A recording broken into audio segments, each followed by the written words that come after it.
Hi అండి, ఈరోజు నేను రాజోలో అయితే వచ్చాను. ఇక్కడ నాన్ రోటీలు అయితే తయారు చేస్తున్నారు. అసలు అవి ఎలా తయారు చేస్తారు, తయారీ విధానం చూద్దాం రండి.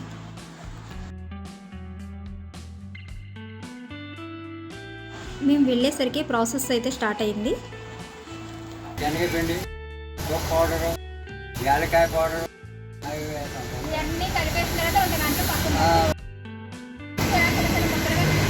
అలా ఎన్ని చేస్తారండి?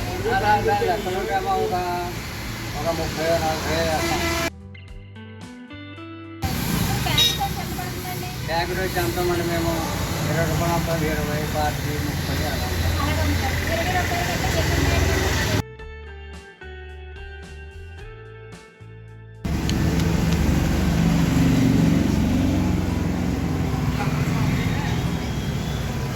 మీరు చూస్తున్న ఈ పద్ధతిలో నాన్ రోటీ తయారు చేస్తారు. నెక్స్ట్ నాన్ రోటీని నిప్పుల మీద అయితే కాలుస్తారు.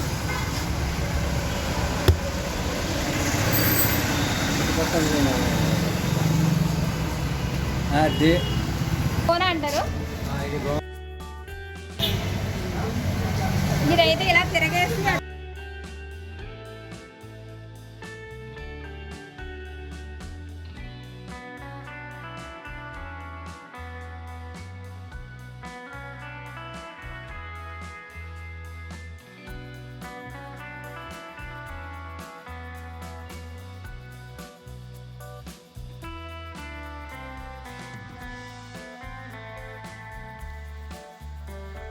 వీటినే నాన్ రోటీలు అంటారు. ఇవి ఉట్టిగానే తినొచ్చు, లేదా కర్రీస్తో కూడా తినొచ్చు. 2 రోజుల వరకు అయితే నిల్వ ఉంటుంది. నేనైతే నాన్ రోటీ ట్రై చేస్తాను. టేస్ట్ అయితే ఎక్సలెంట్ అని చెప్పొచ్చు. ఈసారి మీరు ఎప్పుడైనా రాజోలు వస్తే తప్పకుండా ట్రై చేయండి, మీకు నచ్చుతుంది. ఈ వీడియో మీకు నచ్చినట్టయితే లైక్ చేయండి, షేర్ చేయండి, సబ్స్క్రైబ్ చేయండి.